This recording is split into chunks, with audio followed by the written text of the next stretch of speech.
Around this time every NBA season, everyone's trying to predict who's going to win MVP and all the big awards in the NBA. And most of the time, they're wrong. Let's be realistic. And in this video, I'm going to be wrong. Let's be realistic. But I'm going to be trying to predict the worst possible player that could win every major NBA award. Let's get right into it. Starting off with Rookie of the Year, I have 76ers rookie Jared McCain. The Sixers really have an opening on that shooting guard spot, with Maxey being their lead guard clearly. Sure, Paul George could be that shooting guard, but he's likely going to be the 3 in my opinion. And sure, the 76ers are competing for a championship right now, but I really don't see why Jared McCain can't step in and play immediately for them. Getting drafted, he was seen as an NBA-ready guy who can shoot and play make pretty well. Even as a backup point guard, he's going to have plenty of opportunity.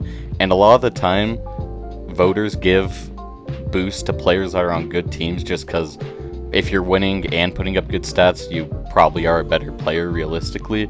And sure, Jared McCain's not a bad player, but Rookie of the Year is a hard one to predict, saying someone's bad, because we haven't seen these guys play yet. But I really think Jared McCain has a shot to do it, and could be a really big dark horse to do it. And realistically, is he the favorite? No, but he's probably the lowest picked player I could see getting Rookie of the Year, just because he's going to have opportunity to be on a championship competing team and play a good amount of minutes, as the Sixers don't have a lot of depth. So he's going to be my dark horse Rookie of the Year. For Sixth Man of the Year, once again, this was a really hard one to predict, but I'm going to go with Jaden Hardy of the Mavericks. The Mavericks don't have the deepest roster and obviously just made to the championship last year, but Jaden Hardy is really primed to have a breakout year.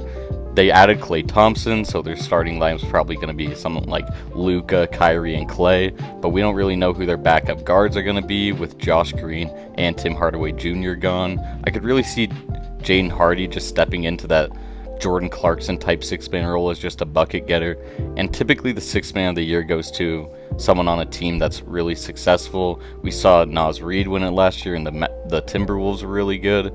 So if the Mavericks have another successful season and Jaden Hardy gets ample time as the sixth man, I could really see him doing it.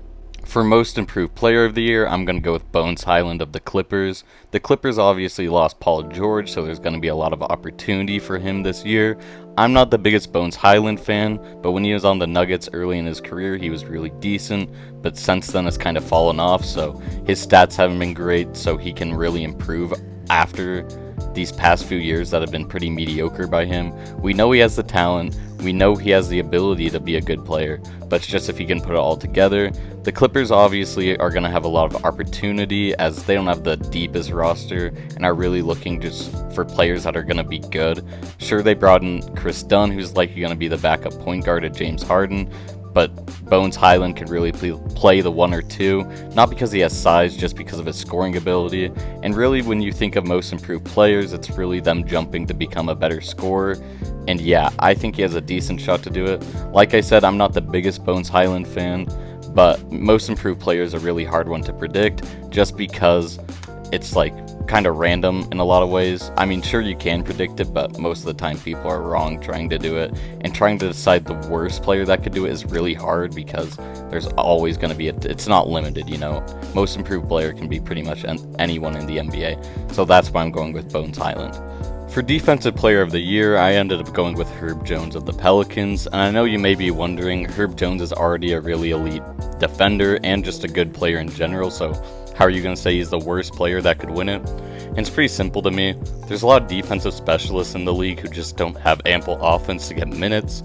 You look at Matisse Thybulle, really elite defender, but can't really play offense, so he doesn't get enough minutes. Herb Jones can do both, so realistically he's going to get the playing time. He's probably going to start for the Pelicans this year, and we know he's going to bring the defense. The Pelicans have a real shot to be one of the better defenses in the league. Adding DeJounte Murray, who historically has been a really good defender and has that ability to be.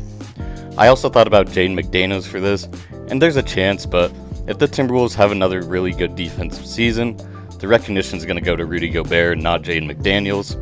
So Herb Jones is the best defender on the Pelicans roster, and if they have another season like last year where they were pretty underwhelming, he's probably not going to do it, but if they're a playoff team, which they certainly have the talent to be, and become one of the better defensive rosters in the league, which I think they have the ability to be a top 10 defense, you could really see him make some noise in the conversation, even though he's not one of the premier defensive players that you hear like Rudy Gobert, Wemby, Drew Holiday.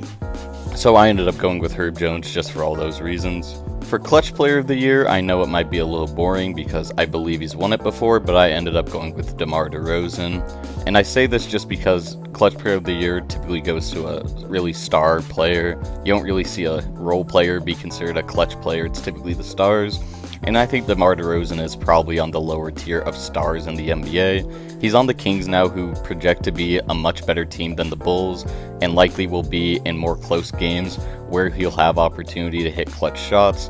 So this is a really hard award to predict just because you kind of hear the same players like Luka, Curry, DeRozan. So I don't really love saying DeRozan, saying he's the worst player that could win it, because DeMar is obviously really good, but we know he's clutch, and we know he's in a better situation now, and you factor those things together, and he probably has a good chance to win it. And I just say he's the worst player because he's on the lower tier of superstars, all-stars in the league. But realistically, DeMar's a really good player, we all know that. I just had to pick someone, and it's a star that wins this award typically. And yeah, we know DeMar's clutch. He's gonna be clutch this year. He's probably gonna be the go-to guy for the Kings at the end of games. So factor all those things together, and he has a real shot to win it. Finally, probably my most controversial take, but for MVP, I end up going with Domantas Sabonis. We know he's gonna get a bunch of stats. He led the league in rebounds last year, averaged at about 20 points or close to that. If he can do that again, and the Kings have a much better season than they had last year, which they project to do, adding DeMar DeRozan and adding a guy like Devin Carter through the draft who projects to be NBA ready immediately, the Kings could really have a top 6 seed season. And we know Domantas is going to put up some monster stats, as he always does. We know he's a really good playmaker. He's pretty much just a worse Jokic in a lot of ways. But the Kings could have a lot better of the season. Could be a top 5 seed in my opinion. I don't think they will be, but could be.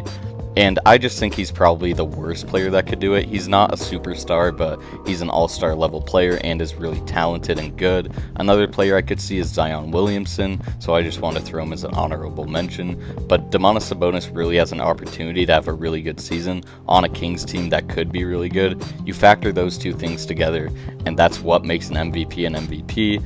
Obviously, it'd be really crazy if he actually found a way to win it, but if I had to throw someone, the worst player that has a legit shot would be Domantas Sabonis, and I'm really excited to see the Kings this year, to be honest. We have 2 Kings for this award. I thought about Malik Monk for 6th Man of the Year, but he's too good, obviously. Like, if you watch the Kings, you know he is way too good.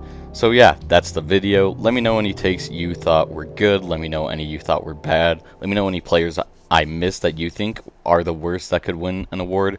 I make these videos all the time. Like, comment, share, subscribe. I will see you next time.